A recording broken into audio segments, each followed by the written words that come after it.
Good morning, guys. Welcome to Thermomix Adventures. Lisa here. Hey, look, today we are making a beautiful zucchini pistachio loaf. It is going to be dairy-free, gluten-free, and just something a little bit fancy for either morning tea or lunch, okay? So I'm going to go to my planner.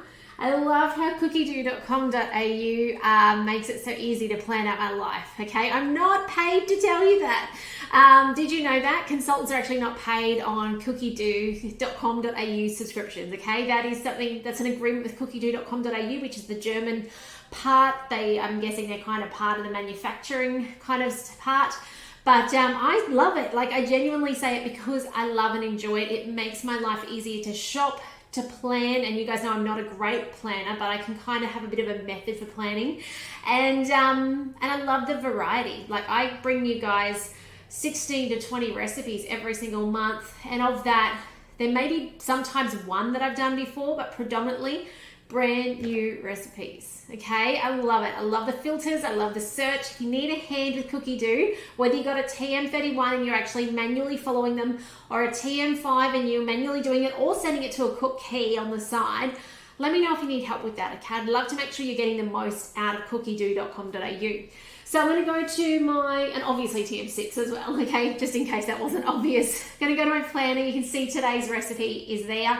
I'm going to show you something else. Like, up the top corner, can you see how there's two little view buttons? So if I look over this side, I'm just going to get my finger on the screen. Where am I? Up here. Can you guys see how there's two little views? So at the moment, it goes down the screen. So there's future planning ahead. You can see what I'm making tomorrow and the day after to finish off this month, by the way. If you haven't yet, last 2 days to go get your download off Thermomix Adventures. Go over to the QR code, land on my website, go to the blog and download this month's. Those of you subscribed, you're going to get today, hopefully this afternoon, in your inbox, next month's one ready to go. All right, so you can download that. There's even a button there you can press, which brings the whole collection of these recipes straight to your Cookiedoo as a collection. How cool is that? I love it. So what I was going to do though is show you. So at the moment it's going down the page. I really like the across the page format, and to change that you just click on the little calendar icon up there. Oh, I think I need new glasses. Let me click on it. Let's see if it'll change. There we go.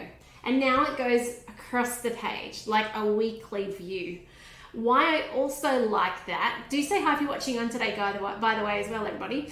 Why I also like that is, can you see how it's got a back arrow? If you look at my side of the screen over here, can you guys see how it's got the little back arrow? So I can actually go back to last week and go, what was that really yummy thing I made last week? And I can put it in a collection.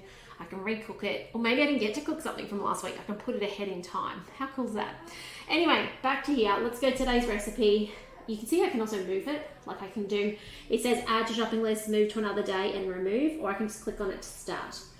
So I've got the ingredients ready. Let's do this. So start cooking. I could scroll down today. I'm just going to go start cooking because I'm not going to change the order. You guys notice with the salads, I often look ahead and go, okay, dressing first or salad first, because I don't find they've always got that right. So preheat the oven, done. Grease a tray, done. It's down the front here. All right, let's get into the ingredients. 30 grams of Parmesan. Now, so it's not completely dairy-free. If you need it completely dairy-free, yeast, savory yeast flakes is your go-to, okay? Now, yeast flakes is not yeast like you use in bread. It's actually, I think, a magnesium product. I think that's right. It's been a long time since I've actually looked up that info. And it makes a really good cheesy flavor. So you put in probably actually half a tablespoon. It's usually 1 tablespoon to about 70 grams of Parmesan cheese. So we want about half a tablespoon in there, okay? Anyway, in goes my Parmesan. All right, next, 2 tablespoons of shelled raw pistachios. So I've got them in here. It's 2 tablespoons. I'm just gonna put in what I can reach. The next ingredient is actually my almonds. It says raw or activated, 220. I'm just gonna put those in. I did pre-weigh them, so hence the reason I'm confident is to pour them in with the lid. I'm going to chop them for a second. Let's see how long for. We're going to chop them for 10 seconds, speed 7. You'll notice my mic cuts out because it's so loud, but I'll see you in 10 seconds for this next step.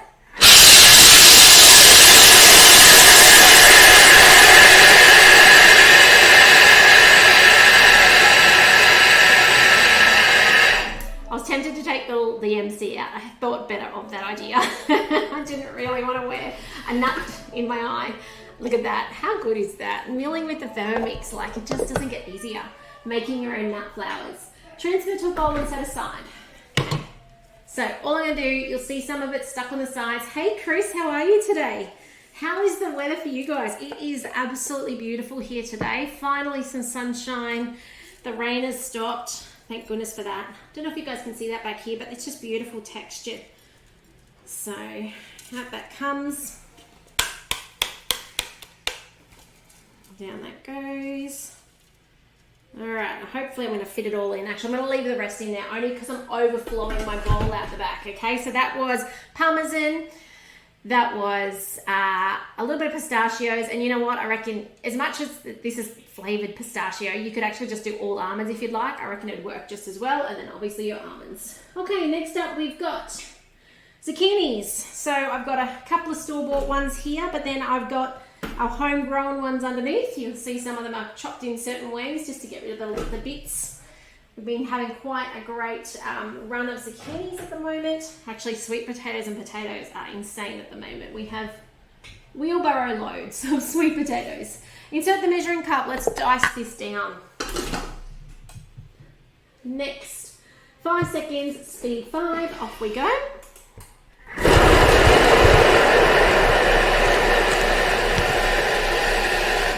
Okay, next up, on the home stretch now, we're nearly done. 4 eggs into this recipe.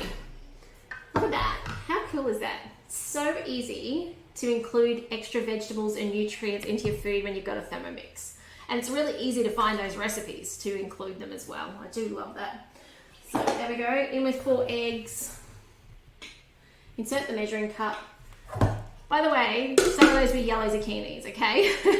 I was tempted to put some squash into there. We got some beautiful squash, but we actually really like roasted squash. Now, if you're from overseas at the moment, you might be thinking I mean squash like potatoes. I don't mean squash like potatoes. I mean, I don't know what they're called. Are they called button squash? They're like little, we call them spaceships. My kids call them spaceships because they look like little spaceships. So yeah, so if you're watching from overseas, because I know quite a few of you are, they're a different squash to my, we're not talking pumpkins, okay? So let's mix this, 5 seconds reverse, speed 3, off it goes. Now a couple of ingredients left to go in. One is milk, and I'm using coconut cream, but I'm just gonna use, it's gonna come out like, there's some of it solidified in there like cream, so I'll probably get more milk than cream. You'll see this has some chia seeds. If you don't have chia, a really good replacement for chia is actually flax seeds. Okay, chia and flax are pretty interchangeable. They also make a really good egg replacement as well in baking when required. So if you don't ever have an egg, there's a lot of things you can just put some water and chia together and that becomes a gelatinous thing that becomes the egg. Okay, 70 grams of milk of choice. Just hold the spoon out the way. Or maybe we are going to get some cream in there, that's okay. I'm just trying to watch those scales. There we go, 70, ooh, perfect. All right, next up, oil. Okay, now you'll notice sometimes some recipes have a fair amount of oil. This has 60 grams, not too bad. But things like zucchini slice has like 80 or something in there. It's because we're not using butter, okay? If something called for you to put in 60 grams of butter, you wouldn't even bat an eyelid, right? And then when it comes to something like oil, it's like, oh my goodness, that's a lot of oil, okay? So just remember that, all right? It's very similar. Hello, Renee. Zucchini with more bitter taste.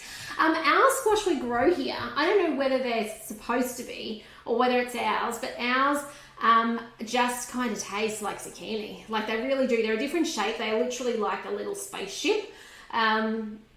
I'll bring one in, tomorrow or the next day. Keep an eye out. I'll show you because we get some that are this size, and if we happen to have rain and we've forgotten or not seen one, they end up this size. And we literally roast them. We just quarter them or 1/8 them, put them with the potato and the sweet potato and the pumpkin. Like at least once a week, we'll just have roast veggies with our main meal of some sort. Curry is typically what we do roast veggies with. And the kids just think they're amazing. So they're actually, I don't think they're any more bitter. They're inside's even that the texture is just so similar to zucchini. And even the outside skin, it's just that they're a different shape. They seem to grow really well here, which is really nice. What we are having trouble with though is beetroot, of all things. Beetroot has not been very successful at the moment. I don't know why. Okay, this is chia seeds. I've got black ones. You'll know they come in multitudes of colors. Doesn't really affect the flavor, just affects the color, the actual color of your final product. So there's that. And now you see it's got, I think it's wholemeal flour it's asking for next. Yeah, I'm just using, because we're doing gluten-free, I'm just using gluten-free plain flour, okay? If you don't have wholemeal, guess what? Just use plain flour. Just use what you've got, okay? The only time I would look at it a little different is if it said self-raising. If it said self-raising whole wheat flour, I don't even know if they make that, but if they did, then obviously you're going to want to make sure you're using a self-raising equivalent or making it self-raising. You guys know I don't buy self-raising. We use our baking powder to actually turn it into a rising agent, okay? I'll talk about that another day. All right, 2 teaspoons of the stuff that actually makes it rising, baking powder. Okay, so this literally rises it. Actually, I can tell you now. Let me tell you right now as well. Per 100 grams of flour, 1 teaspoon baking powder. Okay, so if you've got a recipe, maybe it's, I don't know, I think Pikelets is plain, maybe it's a cake recipe, right? And it says put in 200 grams of self-raising, and you don't have self-raising, just put in 190 grams, close enough, even I just put 200 to be honest, and then 2 teaspoons of baking powder, okay? So that's your trick. There is a little bit of a science behind whether you put bicarb soda in or not. To be honest, I never bother, okay? It's something to do with the acid of your food. It's a bit too technical for my liking, so don't worry about that. That is just the general rule of thumb that will serve you really well 99% of the time. All right, some salt. This is half a teaspoon of salt.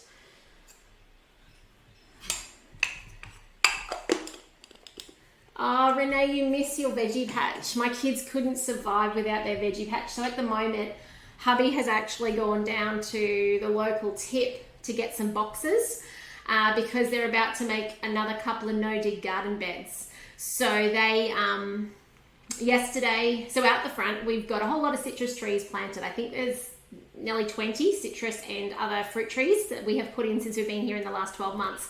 And we decided that between them, we would put rows of no-dig beds to do sweet potatoes and potatoes. So my kids eat a lot of food. And so we thought that was a great idea. So we did that. That was 4 months ago. Yesterday they pulled up one of those garden beds. There is, I think, 7 in total. They pulled up one and got an entire wheelbarrow load worth of sweet potatoes. We're going to be eating sweet potatoes forever. That's okay. They actually eat 800 grams every morning for breakfast. So we do go through a lot of sweet potatoes, hence the reason we planted them. But see, the thing is with sweet potatoes, I think I made mention yesterday, you can't replant them in the same place you just pulled them from, because eventually the bugs get into that bit of the ground and then they eat out, like they become, that's their little ecosystem, and they'll eat out your sweet potato tubers. So you've got to replant them in a different space and either leave that bed to rest for a season or plant greens or something else in it so that it rejuvenates. So then it was like a matter of, oh, where's our next lot of sweet potatoes going to be? And so hence the reason they've gone to get cardboard, soil, they'll put some composty stuff on top and then some sugarcane mulch and plant some more potato runners and tubers out the back. So that's what's going on here at the moment. So the kids are in hurry up daddy and get home mode because they're waiting on the cardboard. All right, in with the nuts. Let's finish this off. Yeah, my kids could not survive. Even when we were traveling in our caravan, we went to one of the caravan parks and they had a neglected veggie patch. And the first thing my kids said is, can we weed the veggie patch? So I sent them up to reception to ask. And they were like, sure. All right, 15 seconds. Let's finish this off. 15 seconds, reverse speed 4. And we're going to be putting it in here in a second.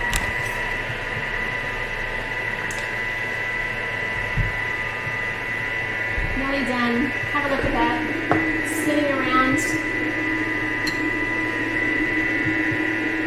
Something to be mindful of with these batters is not to overwork them. If you overwork them, they get quite gluggy and they even cook quite heavy textured, okay? So something to be mindful of these thicker style things. Banana bread is the same. Even muffins can be overworked.